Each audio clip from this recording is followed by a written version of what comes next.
I'd worked as a police dispatcher for 9 years of my life. It's a career that takes a level of mental fortitude that I don't think many possess. I used to hate saying stuff like that, always thought it sounded so pretentious. But the truth is, it takes a special type of person to be willing to voluntarily listen to some of the things we have to hear every single day. Don't get me wrong, the job wasn't always grim, and it even had its decent moments. I've got enough decently funny drunk 911 call stories to last me several lifetimes, though the reality of the job was usually far darker. I understood that, though, and felt that I was more than equipped to deal with anything the job could throw at me.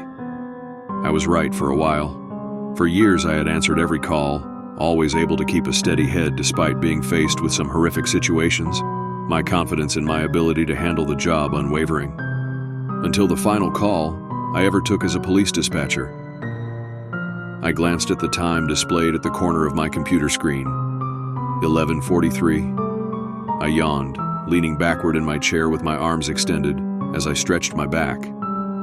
I'd been at the desk since 3 in the afternoon, answering calls and dispatching officers as they were needed, which wasn't very often in this town.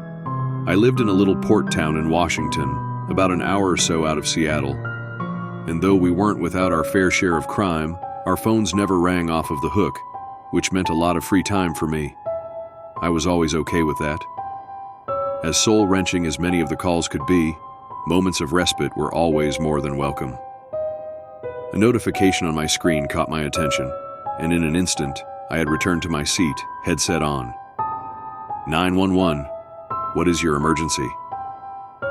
Zrenia, I spoke into my headset as automatically as any line repeated hundreds or thousands of times can be spoken. For a moment, the line was only dead silence before I heard a reply. I need policemen. I think somebody is in my house, a child whispered from the other line. I felt the smallest of knots beginning to form in my stomach. I shifted in my seat. Do you know your address? I asked, adopting a firm but lighter tone in response to the caller's age. I heard shuffling and heavy breathing from the other end, followed by a faint, "Wait." The caller returned and whispered their address. She was a little girl, by the sounds of her voice, and she sounded scared. "Good job. What about your phone number?" The process repeated, and I quickly relayed her information to dispatched officers. Her address was on the edge of town, a little out of the way, and I understood that it may be a while before help arrived. I stifled a sigh, not wanting to vocalize my worry, as I received an estimated arrival time. "Is there an adult with you in the house?" I continued. "No," the little girl replied breathlessly, and I could hear the anxiety rising in her voice as she spoke.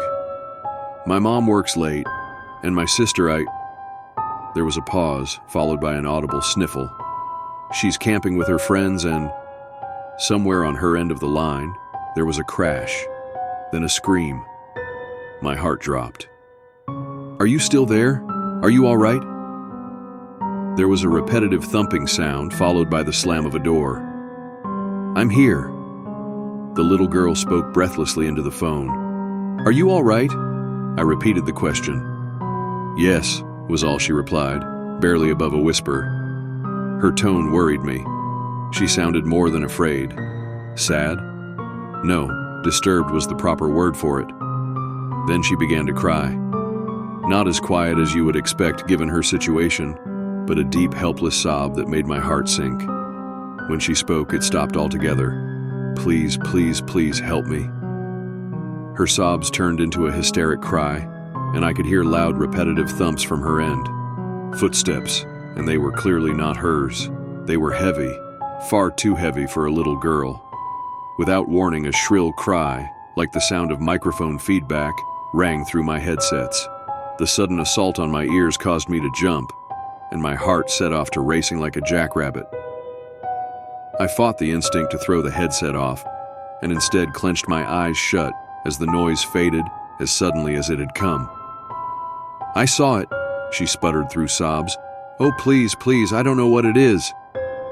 The frantic and frenzied nature of her begging increased, and a strangeness began to settle in the air that I couldn't quite place. A quick glance around the room confirmed that most of the desks around me were empty, and I was on the call alone. The thought made me feel very isolated, and a growing uneasiness continued to take hold of me that I couldn't place. Something about the call just felt wrong. "Police are on the way," I began. I tried to infuse the statement with my usual level of assertiveness and confidence, but I worried that the uneasiness may be audible in my voice. "Can you tell me your name?" I asked. "Amber." "All right, Amber. Are you, or can you get somewhere safe? A room with a door you can lock." "I'm in my room," she said through sniffles, and it was obvious that she had been crying profusely. I locked the door. "Good. I'm going to stay with you on the line. Is there anywhere for you to hide?" The sound of footsteps grew in the background as her voice lowered to a whisper. "I think under the bed," she whimpered. "Okay, is there?" I paused, thinking over my words before continuing. "Anything you can use to protect yourself?" There was silence on her end for a moment, followed by a hushed yes. As she dropped the phone, I assumed to get a weapon. The clamor from within the house had grown closer to the phone, and the piercing ringing sound had returned.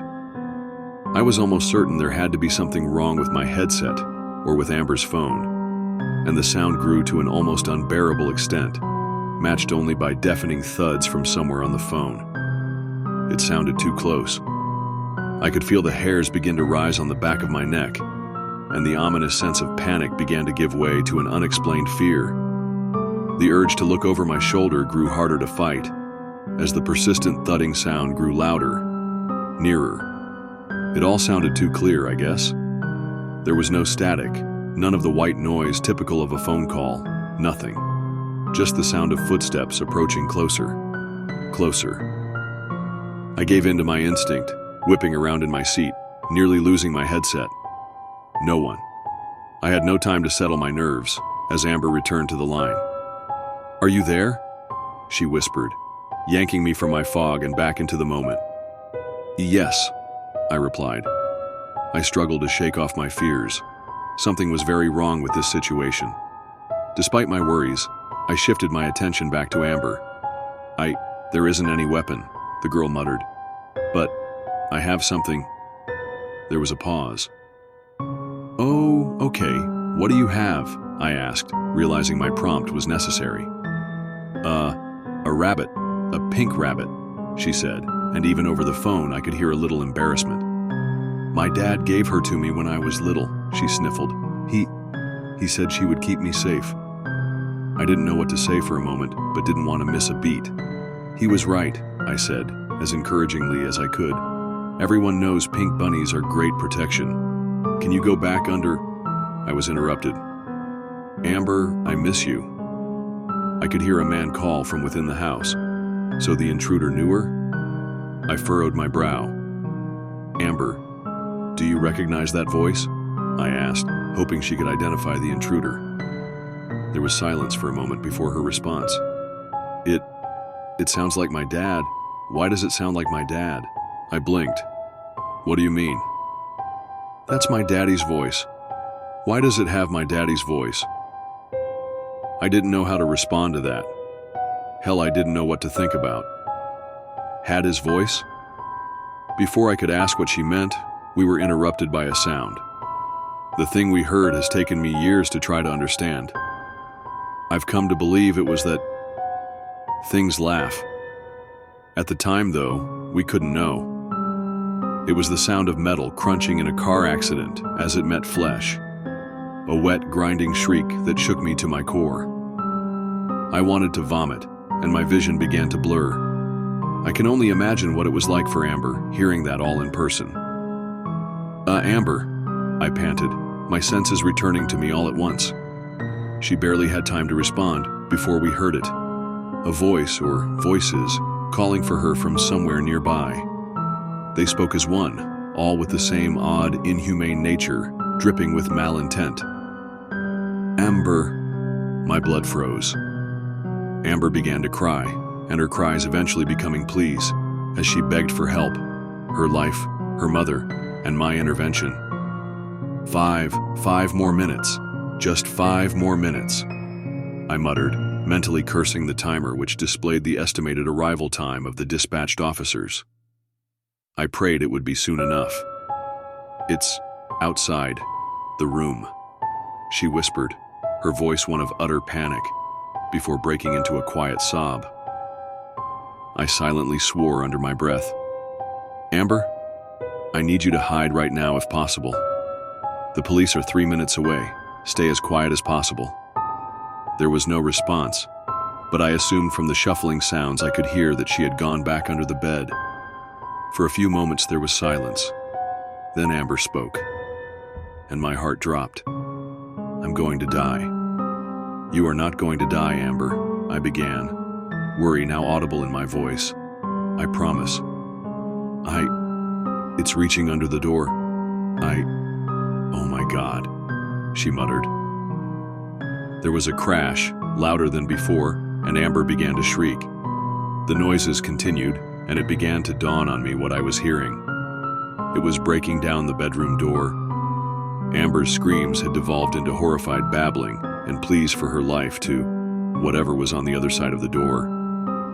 Her screams were soon drowned out by the same noise as before, that sick fucking laughter. "What are you?" Amber shrieked, loud enough to make my ears ring. "Please, what are you?" "What are you?" it mocked, in a voice that was some sick parody of Amber's. Panic gripped me as I glanced back at the corner of the monitor displaying the dispatched unit's arrival time. 1:36. Please God, let it be soon enough. "Amber, are you there?" I called. "Amber?" As suddenly as it had started, everything went silent. Somewhere in the distance, I heard sirens. "I hear them, Amber. Officers are a minute away." Silence.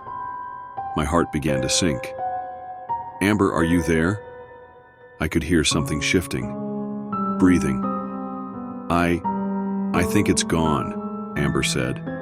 A surge of relief rolled through me, and I let out a sigh and leaned back in the chair. 0027, the dispatch time read, and the sirens in the background grew louder.